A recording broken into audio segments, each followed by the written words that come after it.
Oh, are we live? Are we live? Are we recording? Yes, we are. Man, let me tell you what. I'm not going to talk so fast. We got a great episode for y'all today. And by we, I mean me. We're going to talk a little football, NFL offseason, because guess what? Despite what they tell you, Russell Wilson is cooked. Cooked. Cooked. And I firmly believe that. But we got a nice show for y'all, man. We're going to talk about Russell Wilson being cooked, Calvin Ridley's big gamble, Aaron staying put. The combine isn't football, and some more NFL offseason headlines. But first, hey, it's the big baby, and I'm back. Hold up, you baby! Hold up, you baby! We falling, big baby. And I'm back. We falling, big baby. Hold up, you baby! Hold up, you baby! Man, so what? Russell Wilson is cooked. The Seattle Seahawks the Denver Broncos traded 4 picks, 3 players for the second or maybe third best quarterback in the AFC West. Yes, for the second or third best quarterback in the AFC West, not the AFC, not the NFL. Because guess what, man? Russell Wilson is a really good quarterback. He's a great quarterback. But over the last season and a half, he's regressed. Maybe it's his lack of interest in Seattle. Maybe it was the JV offense, as Greg Olsen said on Colin Cowherd's podcast, that they were running. But Russell Wilson has regressed, and now he's going to a division that was some say is an easier division because a much more difficult division because he just left a very difficult division to go to the best division in football. But I don't know. I mean, we're pulling hairs here if we're talking about which division is tougher, because I mean, for God's sake, we had the top 2 teams in the NFC West play against each other in the NFC Championship, along with the Cardinals, who made the playoffs. So we'll see. But man, I've seen Russ cook before, and it wasn't Michelin 5-star meal. It was really good. It was great at times. You know how sometimes you know how you have that family member, right? Who, for one meal, one family function, they knocked the macaroni and cheese like out of the park. You know, they always used to help their mom out, and the mom taught them the tricks of the trade. And as long as their mom was in the kitchen, it got the job done. It was really good. And then they hit their peak, right? As they learned the recipe from their mom down to a T. And then they kept doing their mom's recipe over and over and over and over again, and we loved it. But then, that family member started to feel themselves. And he or she starts to make the recipe, his or her own recipe, and they do their own little dilly and dallying to it. And then by the time they're doing it on their own, they're years removed from their mom's tutelage. You go, this is good, but this ain't what it used to be. Yeah, you can cook better. You know what I mean? You can cook more, but your macaroni and cheese ain't what it was when you was in the kitchen with your mom. Your potato salad ain't the same way it was when you was in the kitchen with your mom. Oh my God, that ribeye over there you make is amazing. Ain't nobody got on you in a ribeye. But we don't ask for ribeye at the family function, at least not at mine. We're asking for the meals that support everybody, not just you. And that's Russell Wilson. I've seen Russell Wilson cook. And it's good enough, but it leaves you wanting more. So when I say Russell Wilson is cooked, I mean, Russell Wilson is cooked, not because he doesn't have it anymore. I say he's cooked because he's just jumped from a division where he finished fourth this past year in his division to finish second, maybe third. So, I mean, what are we doing? Talking about 7 seeds? Seattle got fleeced, but Denver settled for their second option, not Aaron Rodgers. And you remember when Jay-Z said, when the family feud, nobody wins? That's exactly what happened here. Russell and Seattle, they get to feuding. Now they separating. Nobody's going to win here. Nobody's going to win. Russell Wilson is going to go down there. He's going to compete with Patrick Mahomes, and he's going to lose more than he's going to win. He's going to compete with the young and upcoming quarterback for the LA Chargers, Justin Herbert. And he might win more early, but as Herbert gets older and more mature and better, he's going to lose more. And then he's going to be the third best quarterback in the division. And he may be on the worst coached team in the division. Are we really going to give Nathaniel Hackett, he knows what he's doing. Look what he did with Aaron Rodgers and LaFleur. Okay. I saw what LaFleur and Shanahan did with Matthew Ryan. I saw what Aaron Rodgers did with the impotent Mike McCarthy. Do you really think that I think that Nathaniel Hackett was the brains behind Aaron Rodgers? The 4-time MVP, the back-to-back MVP. Yeah. Nathaniel Hackett, it was him. Rodgers is nothing without Hackett. Russ is going to elevate. I mean, hell, this is going to be the third play caller in 3 years that Russ has had because he was tired of the Pete Carroll run, pass defense or offense, excuse me. But somehow when he did the Pete Carroll run, pass offense and Pete Carroll had a good defense, Russell was more successful.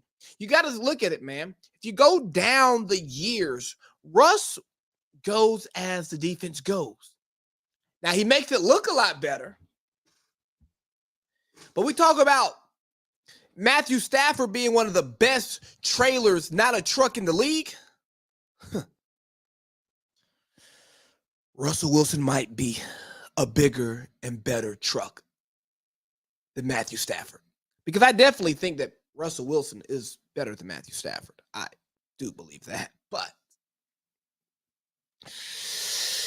he's going to Denver. He's downgrading his tools. You say, all the weapons of Denver, all the defense of Denver. Let's talk about those weapons. Cortland Sutton, his number one receiver. Over the last 3 years, was that 704 yards, 1,012 yards, and 776 yards. And he missed a season in between with a torn ACL. Jerry Jeudy in his 2 seasons, first season, 856 yards. Last year, he got hurt, played 10 games, 467 yards. Now, let's look at DK and Tyler, the weapons he left. DK, 900 yards, 1,303 yards, then 967 yards. It is 3 years in the NFL. Tyler Lockett, 1,057, 1,054, and 1,175 in the last 3 seasons. Which gun got more bullets in it? You can talk about his running back. What's it? Javon Williams, I believe his name is. Averages 4.5 a carry. Chris Carson averaged 4.4. So what are we saying here? If we want to just say that Russell went to a better city to live in because he preferred Denver over Seattle, then I got it. Let's go with it. Let's run with it. But to act like he just totally upgraded his situation and he's going to be the straw that stirs that drink, I beg to differ because on a Super Bowl contending team, Russell Wilson has never been on the best unit. He hasn't. And to think that Denver's defense is going to pick up where it left off after losing Vic Fangio, some would argue the second or third, definitely a top 5 defensive coach in this entire league, it's nuts. The personnel is the same, but the play calling is not going to be the same. The scheme is not going to be the same. The knowledge, the wisdom of calling a defense on that sideline is not going to be the same. But we're just going to insert Russ, and in Russ we trust. There's a reason why Seattle let him walk out the door. And it just wasn't because he was upset. Okay? And I've heard this narrative talking about how, oh, God.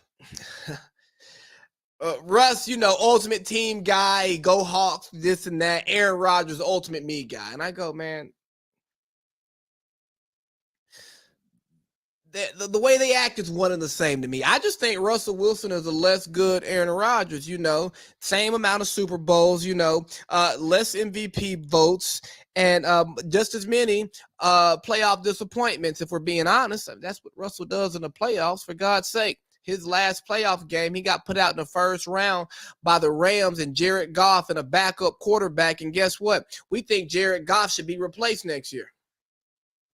Yeah, that Rams team that replaced Jared Goff and inserted Matthew Stafford, yeah, that same team, yeah, they beat Russell in the playoffs. He was 12-4 that year. Okay.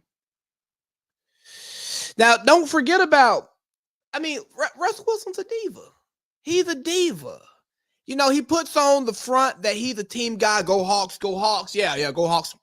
Yeah, me and Pete, we're great now. Yeah, doing all right. No, Russ is the cornball brother. RG3 has lost the title as cornball brother, and he passed it on to Russell Wilson. Let's be real. He had issues with the Legion of Boom. The stories that came out and said, hey, they tried to make Russell Wilson the MVP of that Super Bowl. That's why they threw the Malcolm Butler pick. Guess what? If you don't throw that pick to Malcolm Butler and we maybe get a 1-yard touchdown from Marshawn Lynch, maybe that's a back-to-back Super Bowl. Maybe we think about you differently, Russell Wilson. Maybe Tom Brady leaves New England earlier, because that's 3 Super Bowl losses in a row.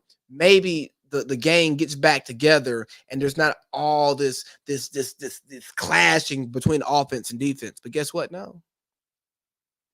Russell was the golden boy. Everybody liked him. He says the right things, nice smile, very diplomatic, has a great relationship with the commissioner. Yeah, in Russ we trust. A lot of y'all trust in crypto. Crypto's getting killed right now, but in Russ we trust. Yeah, when it's high, but Jesus Christ.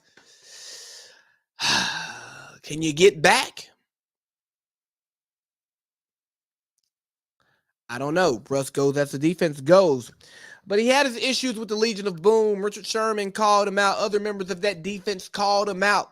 And that team was never the same after that Super Bowl loss. Then a few years later, he floats out. Last offseason, his agent, not him, he didn't do it. It was his agent. His agent does not speak for him unless he's negotiating a contract. But if he's talking about teams to come pick him up, oh no, the agent just went off the rails. If the Seahawks trade me, go Hawks. I want to go to these teams, but go Hawks. All right, man. And he gave out his 4 teams. Go Hawks. Then during the season, he breaks his thumb, whatever, and he does damn near a documentary on his return back to the field. Puts out the story. Oh, Russ rehabs 19 hours a day. Yeah, I bet he does. I bet he rehabs 19 hours a day. But it was all about him. You see him on the field going through his pregame routine. Bro, you're not playing. What are you doing? Making it about you. Putting the spotlight on you.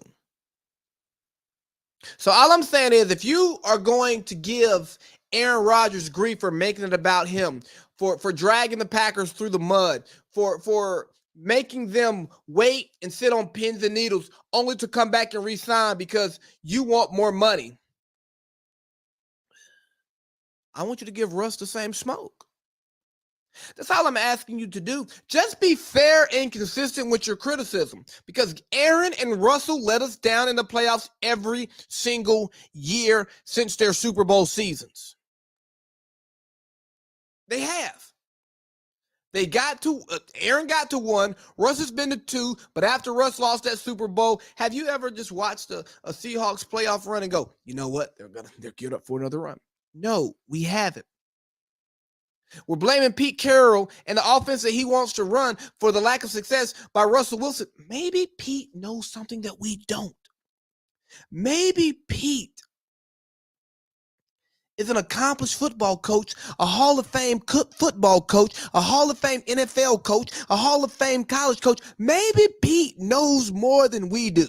Maybe Pete sees him every day and goes, you know what? I like it, but I don't love it. Maybe.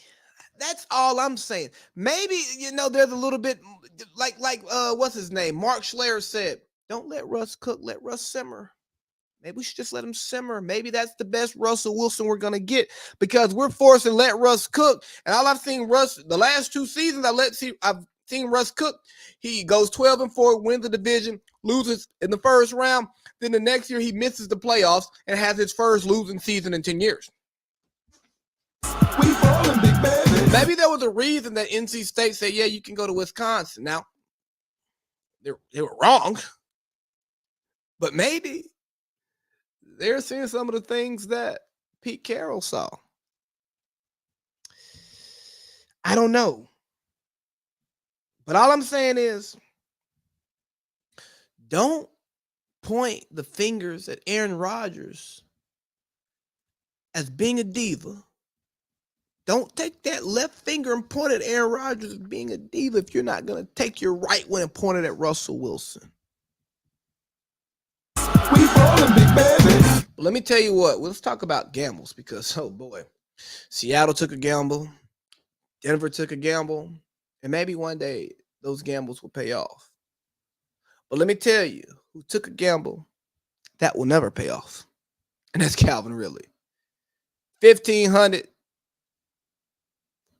for a bet.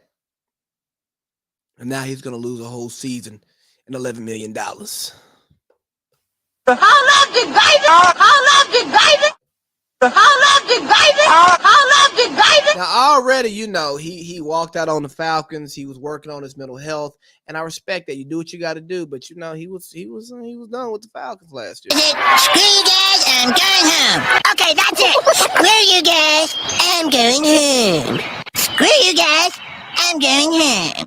And while he was at home, man, he was betting on games, and I just wish we could have moved him before this came out. But I assume Atlanta knew that the investigation was ongoing. I assume other teams knew that the investigation was ongoing. So, they did what they did.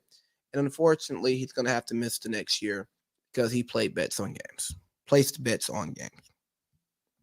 Now, let's be real here. Calvin Ridley was away from the Falcons when he placed a bet. So what did it really cause? What did it hurt? Nothing. Talk about integrity of the game. Yeah, I don't think it affected that. Some will go, well, he had inside information. So do people in the media. And they bet. Like, inside information doesn't really do anything for me. But it is in the real book that players can't bet. And players know that they can't bet. So because he bet, the rule is the rule is the rule. Just like with Sha'Carri Richardson, I can disagree with the fact that it should be a banned substance in the Olympics, but she smoked it. She failed a drug test. The rule is the rule is the rule. I can say that Brittany Griner should be in America right now, but she had a vape pen and they found it in a bag. So Russ should put her in jail because the rule is the rule is the rule. So when we don't like the rule, don't attack don't attack somebody being punished by the rule. Okay, no, they deserve to get punished because they broke the rule. Attack the bad rule. Now here, I don't think this is a bad rule. I think that, hey, if you are an NFL player, you shouldn't be betting on NFL games. Now, maybe we amend that to you don't bet on games that you're involved in. But even still, the optics of players betting on games is bad for the league, and the game itself. Keeping the game pure, the purity of the game. I understand that. So if the NFL doesn't want their players gambling on games, hey, sorry, players, you can't gamble on games. But the Calvin Ridley, the joke's on you there, buddy. You come out and say it was only $1,500. I don't have a gambling problem. Now, do I think you have a gambling problem? No. But do I think you have a judgment problem? Absolutely. So you're going to register your name, Calvin Ridley, wide receiver for the Atlanta Falcons, with an American gambling website. Okay, so you did it legitimately. Got it, cool, but you used your name. You couldn't put your cousin name on there. You couldn't put your partner name on there. It wasn't one person in the world that you knew you could trust to give the money to make the bet for you.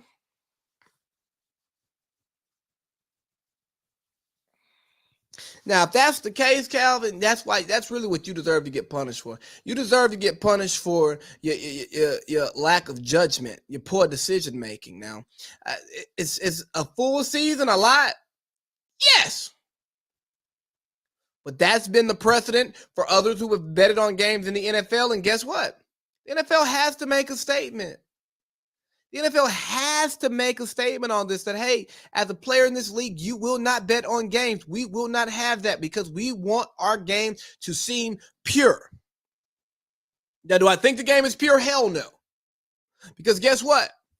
When it's bonus time and if the owner doesn't want to pay you, okay, we're not going to throw the ball to this guy.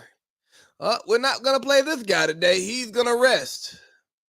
You know what? We like this person more than we like that person, or we like this agent more than that agent. So we're going to sign this guy, although this other person can help us out. You know what?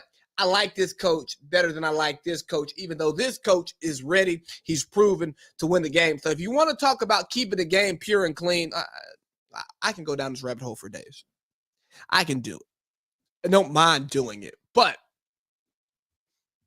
for the sake of this podcast, we're just gonna say, man, look, the game ain't clean, but when there's obvious things that we can do, the league is gonna make an effort to do that, and I understand it. The rule is the rule is the rule. It is in the rule book. But the media, the media, they've just been all over the place with this. And shout out to the media members who stand on accountability. Because, again, we can disagree on the rule, but we got to hold these people accountable for what the rules are. So hold them accountable. That's what the league did. But for those who are coming out talking, what was it? Emmanuel Acho had to tweet showing him like cutting routes short of the sticks and all of that. Oh, they're paying him off. Shut up. That's unfounded. That's egregious. Now, the man already got caught. It's probably going to impact contract negotiations. He's going to go 2 full seasons pretty much without playing. It's going to affect his earning ability. Now you're going to put some unfounded shit out here like this? Stop it. That's trashy. That should be beneath you as somebody who works on a major network. But like Parlay Pete and I discussed, bro, they just be hiring people. Like, who is this guy? You're just here to get a number. You're here to get some retweets. You're here to get some people to come watch your show. And I'm all about people, building up their brand because I'm trying to do the same. But at least have some integrity what you talk about. At least believe what it is that you're saying. And you know what? If you believe that to be true, you don't need to be talking. We don't need to be listening to that, okay? We don't. Now, if you have some evidence, present the evidence to the jury. And then let the jury decide. But if all of it's just speculation and conjecture, if I was running the network that you work on, I'd walk in your office and be like, "You're fired. You're fired. You're fired. You're fired." But Acho's not the only member of the media who's outraged. There are definitely some people who are bothered by it. And let me go. Oh gosh, Molly Querim of ESPN, she was freaking outraged by this. I mean, she was in a tizzy. And I want to discuss it. Let's listen to her though. Consistencies and hypocrisy. And I just like Jesus. Let me get back to it. I'm sorry, y'all. I pressed the wrong button. Let me find it. We're a one-man band here. Come on, Molly. You guys talked about inconsistencies and hypocrisy, and I just like to read something and take this in a different direction here on International Women's Day. Sure. Domestic violence, dating violence, child abuse, and other forms of family violence or sexual assault involving physical force or committed against someone incapable of giving consent. A first offense will subject the offender to a baseline suspension of pay, a suspension of 6 games without pay. So I just have to say, I wish there was the same intensity and energy for protecting women and children that there is for the integrity of the game. Because again, what I just read to you, abuse and violence against women and children is 6 games, but betting is a 1-year suspension. So Okay. I'm sorry, I just cannot sit up here again on International Women's Day and not bring that up. All right. Good on you, Molly, for bringing this up on International Women's Day. Because you're right. The integrity of the game, in the grand scheme of things, it's way less important than the treatment of women and children in society. And guess what? Society punishes those who are found guilty of mistreating women and children more than society punish those who can interfere with the integrity and the purity of the game in society. Because you have players who are found guilty of egregious crimes. You know, you look at Ray Rice, he got 2 games for beating his fiance, but he got suspended 2 games initially, and he hasn't played since that incident happened, okay? And I'm not defending him at all. Adrian Peterson, felony child abuse, 6 games. Greg Hardy beat his girlfriend. He got 10 games, then it was reduced to 4. Ezekiel Elliott got 6 games, and it says hitting women, but Zeke Elliott's thing was not that cut and dry. It was some he got in trouble for many things. Josh Gordon, 6 seasons for smoking weed, and Calvin Ridley, 17 games for using FanDuel. Okay, got it. Here's the thing. The NFL is not here to be a moral compass. The NFL is here to provide the best football product in the world. The NFL is here to have the highest rated American TV show year in and year out. The National Football League is here to make money. And guess what? Putting the best players on the field is what makes money for the NFL. So excuse me if the NFL doesn't follow your same moral compass. Now, if you have an issue with the NFL's lack of moral compass, don't watch, don't consume. Hey, Molly Querim, don't talk about the NFL. Hey, Molly Querim, don't work for a network that's in bed with the NFL. Don't work for a network that is fueled by the NFL. You know what? That's like you wearing blood diamonds, and then saying, oh, I should send some money over to Africa to stop the nasty war, the nasty fighting over these diamonds. You got the blood diamonds in your ear, then you have the nerve to say, oh my God, I can't believe what's going on over there. What an atrocity. You make a lot of money covering the NFL. You make a lot of money talking about the NFL. Now, sure, call the NFL out all you want. But if you really have an issue with the NFL and what they're doing, stand on it. It's not the NFL's job to lead, guide, and direct this country. It's lawmakers. And if the consumer continues to watch the product, if you continue to buy the jerseys, if you continue to gamble on the games, why would the NFL change? They are a money-making business. Now, you tell me any other career field, any other industry where we're going to go in there and regulate who they hire. We care about who's teaching our kids. We don't want like felons and child and sex offenders teaching our kids. But outside of that, what do we really care? What does it really matter if we have immoral people playing in the NFL? It's a job. I don't care. Big Baby the GOAT, don't care. Hold up, big baby. Hold up, big baby. And if you care, I'm not knocking you for caring. You can care all you want, but what I don't want you to do is sit on your moral high horse and talk about the NFL needs to do better by women and children. It's International Women's Day and all. Yeah, okay. You think the NFL gives a damn about International Women's Day? You think the NFL gives a damn about fucking women and children. The NFL doesn't. The NFL cares about dollars and cents. And as long as them dollars and cents keep making sense, the NFL's not going to change. We talk about all the issues with racial inequalities in the NFL. You know why nothing's changing? Because we're still watching. The best players are still playing. So why would they change the motto? Twitter is not real life. Instagram is not real life. It is a small microcosm of society. But it's not society. Because more people would rather watch the NFL than watch Twitter. Yeah. So, y'all can be outraged. I'm not a moralist. I would say the NFL is inconsistent, but the NFL's job is not to regulate society, it's to regulate the league. And the NFL is doing what it can to ensure that it has the best product. And they're going to do what they can to have the best product. Now, I'll come on here and I'll kill the NFL if once they have the investigation into Stephen Ross, if it's true that he had a coach, he tried to get a coach to take money to lose games purposefully, he should be banned from the league.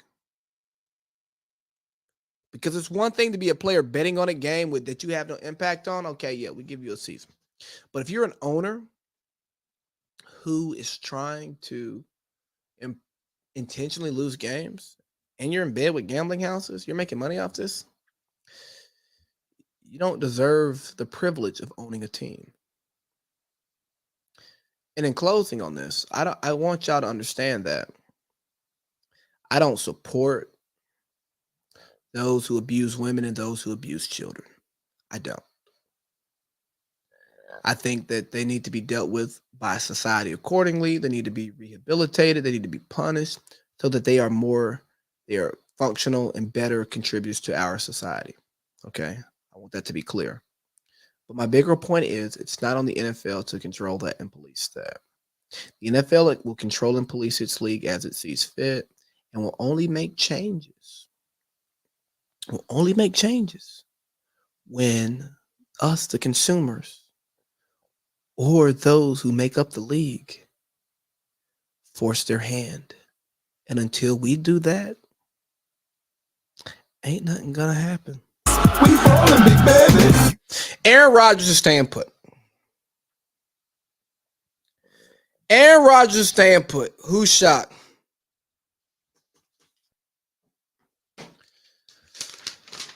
Let's do my notes. But here's my problem with Aaron Rodgers staying put. Let's talk about it a little bit. He got his money.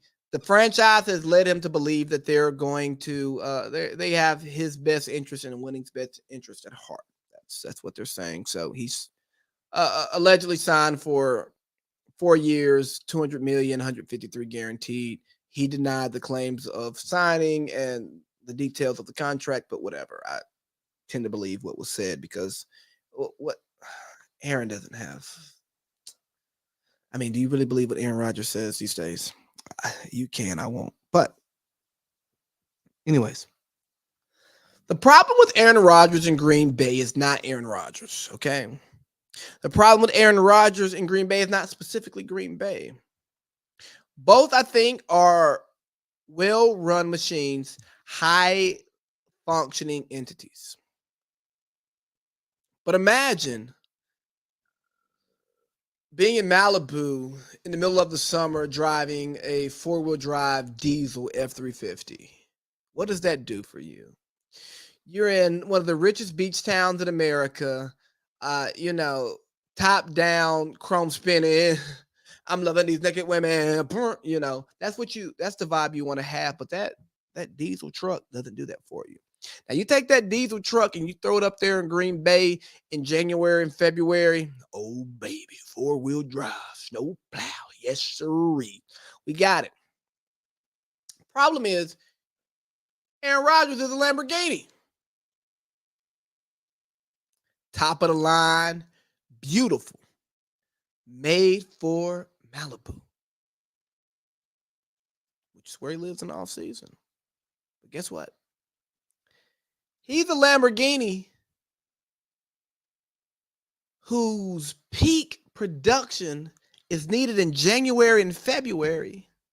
And he's in Green Bay, Wisconsin. That doesn't fit. The Packers have built a team that should be in the NFC West or the NFC South, not the NFC North. They're built for indoors and warm weather, not for the frozen tundra of Lambeau. So when we look at Aaron Rodgers for coming up short so often, we need to look at his team and how that team is built. Aaron Rodgers is one of the most skilled passers of a football to have ever touched a football. Back-to-back MVP, 4-time MVP. First ballot Hall of Famer. Highest passer rate in NFL history. Touchdown interception ratio is amazing, okay? But the problem is he's on a fast team, he's on a finesse team, and their biggest advantage in the playoffs in Green Bay is the weather. And being fast and finesse does not play well in bad weather. You need to be physical.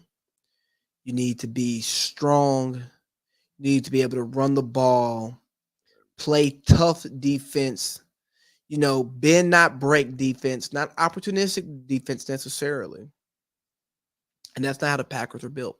The Packers are built to succeed like the Rams are, the 49ers are, even the way the Tampa Bay Buccaneers are built to succeed. That's the type of team that they're built as. They're not built to win hard, drag out slobber knockers. That's not who they are. And that's why their success has been limited. But Aaron Rodgers stayed put because that's what he should have done. Leave and go where? What are they giving up for you?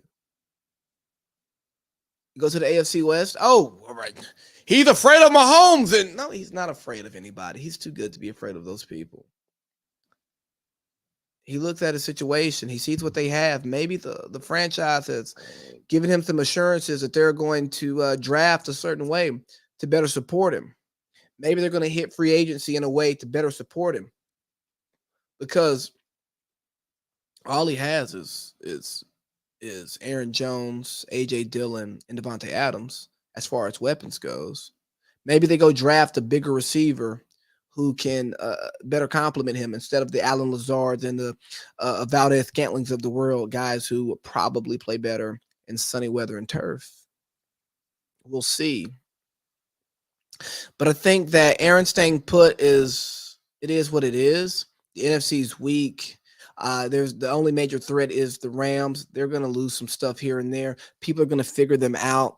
And maybe Aaron in one more year in LaFleur's system gets better. Maybe he gets another weapon. Maybe they add some bulk to their defense. We'll see. But I'm optimistic. I'm going to ride with Aaron because stroke like Errad. I just think that it's so easy to pick on him now because he's done some things that are unfavorable in the media. But I'll tell you what, I know Denver wanted Aaron more than they wanted Russ. But I'll tell you, though, the combine isn't football. The combine is a great place to go. Look here. I think the combine is more important for the networking, the after hours, things that occur amongst those who are there between the scouts, the GMs, the coaches, the executives, any owners who decide to pull up. I think what happens amongst them in the after hours is much more important than what happens out there in Lucas Oil Stadium. Don't get me wrong. I think the combine is important for players to go out there to boost their draft status or tank it. We'll see. I think that scouts and executives can gather valuable information about those guys out there. But I think if you're living and dying by what you consume at the combine, you're wrong. I think that you should trust your film study. You should trust your research. You should trust your scouts more than you trust somebody taking an open book test. The way you perform on a pop quiz should hold much more weight than how you perform on an open book test, because the combine is an open book test. After football season is over, those who are going to the combine, those who have declared for the draft, they train for the combine. They train for their 40s, their broad jumps, their bench, their interviews. You name it, they train for it. And that's not football. But what I will tell you is the combine will sometimes amplify what you see on film or validate what you see on film. You see a guy who plays fast and he gives you a good 40, a good 3-cone, a good short shuttle. You go, okay, yeah, I'm seeing his speed. I'm seeing his quickness. You see a guy who's strong. You watch him lift. You go, okay, yeah, that makes sense. You see a guy who's explosive. You see that broad jump. You go, okay, that makes sense. Now, when you see a John Ross out there, you should go, whoa. We know he was fast, but he's the fastest guy here, but his film doesn't add up with the speed. You know, you look at Cooper Kupp and Devontae Adams, they didn't have some of the best 40s, but they had real good 3-cones. That lets you know, okay, they'll probably be good off the line. They probably run a pretty good route. What does the film tell you? I'm a firm believer in trusting the film more than I trust the combine, because guess what? I played against some guys played with some guys who were strong, fast, explosive. They look great in a pair of tights. But you get them on the field, they left a lot to be desired. So just because somebody's a workout warrior does not mean that they're a good football player. You've got to trust what you see on the field. You got to trust what your scouts are saying. You got to trust what the coaches are saying. You got to trust what you're getting from those that you interview about those players, and not just fall in love with some stuff you see on the combine. I bigged up DK Metcalf earlier because he's been very productive. But guess what? Coming out of college, people were afraid that DK Metcalf didn't have enough wiggle to run a bunch of routes. And guess what? In his pro career, that's what we've seen. He's fast, he's strong, he's explosive, but he's a go route guy. Cooper Kupp, his film showed that he could do it all. Guess what? He's in the conversation for best receiver in the league. Why? Because he took the player that he was coming out and he grew on that. And the combine showed in many different places that the guy that he's turned into, those traits were there. He just needed to put it all together. CJ2K worked not only because he was fast as hell, but he had great film. You don't live and die by the combine because it is not football. There are so many things that can't be measured at the combine. You can't measure I can't even think of what I'm thinking. You can't measure leadership. You can't measure if somebody's a lubricant or an agitator. You know, it's with any interview. The person you get in the interview is not the person you get 6 months in. It's not. The combine is the interview. We're going to get put on our best face. Now, if you're not good there, that tells us what we need to know. But if you show up and you do what you're supposed to do and you present yourself properly, all right, that means you're prepared. But that doesn't tell me what I ultimately need to know about you. So, hey, trust the tape, not the combine. Couple more offseason headlines. I wanted to come on here and destroy Kyler Murray last week, and I just didn't do it, didn't get around to it. But guess what, man? If I am the Arizona Cardinals, I'm moving on from Kyler Murray. You know, everything that I've looked into about him, people don't have great things to say about him, and that says a lot about who he is. Okay, good talent. I think he's a bit overstated by the media and those who support him just because he looks good. He's the second coming of Russell Wilson. He's super fast, great arm. But just like his coach, Cliff Kingsbury, he falls off towards the end of the year. He's easily hurt. In the playoff game, he did not run nearly as much. Lowest amount of rushing attempts. Apparently, it was all because he wanted to preserve his health in order to get paid. But guess what? Productivity gets you paid. Let me say that again. Productivity gets you paid. If you compete at a high level, you get paid. You're trying to get paid. Look who hasn't got paid. The guy who preceded you at the University of Oklahoma, Oklahoma University. Baker Mayfield. He's won a playoff game. He turned around a shitty franchise too. Or maybe he was part of that turnaround, along with the great moves by the front office and the coaching change, just like you. Guess who's won a playoff game? Won MVP? Lamar Odom. Get out of here. Lamar Jackson hasn't got paid yet. Didn't get paid early. May play out his fifth-year option. Kyler, what have you done to earn that? You haven't thrown 30 touchdowns in a year yet.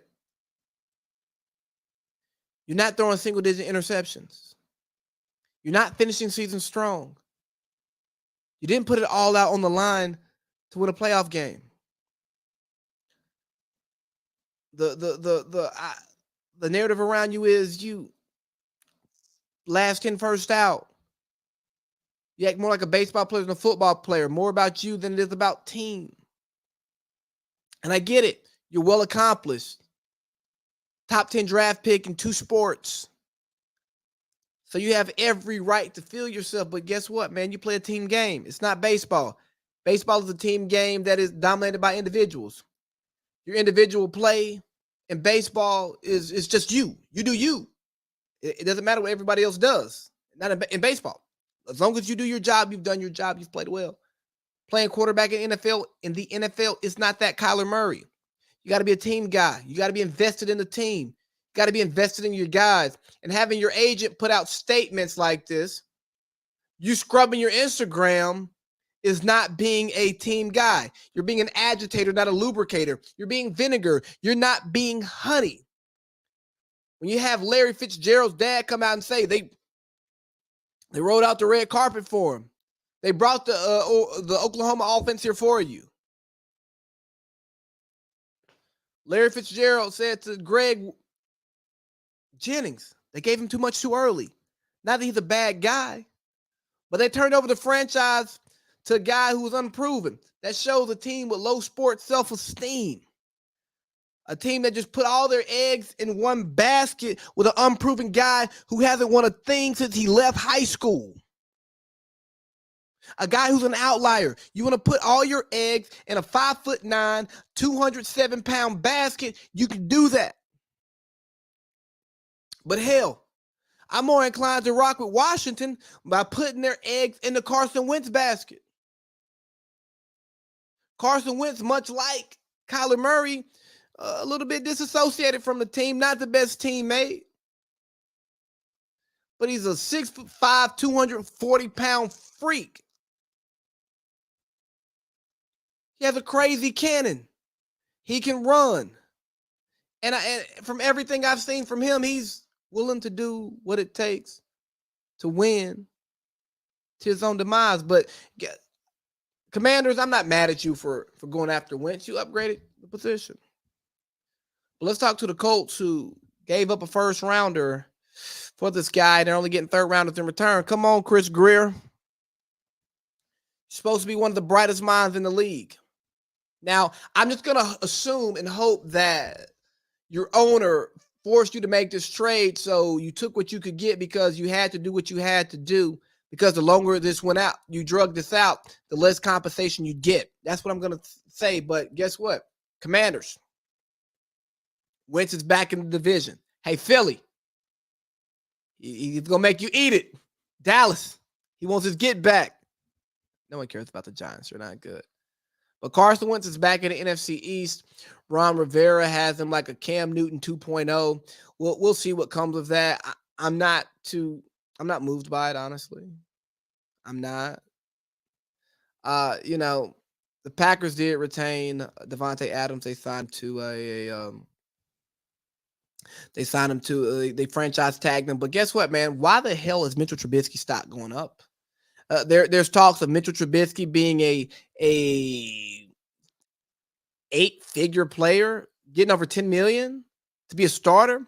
Mitch Trubisky's best bet is never going into camp as a starter again, being the career backup, playing spot minutes in order to maintain his status in the NFL. Because if he goes and shits the bed again, which he probably will, for some team with high expectations trying to make a playoff run, he's going to be gone. The head coach is going to get fired. The GM's going to be going right out the door with him. That's the Mitchell Trubisky effect. We rolling,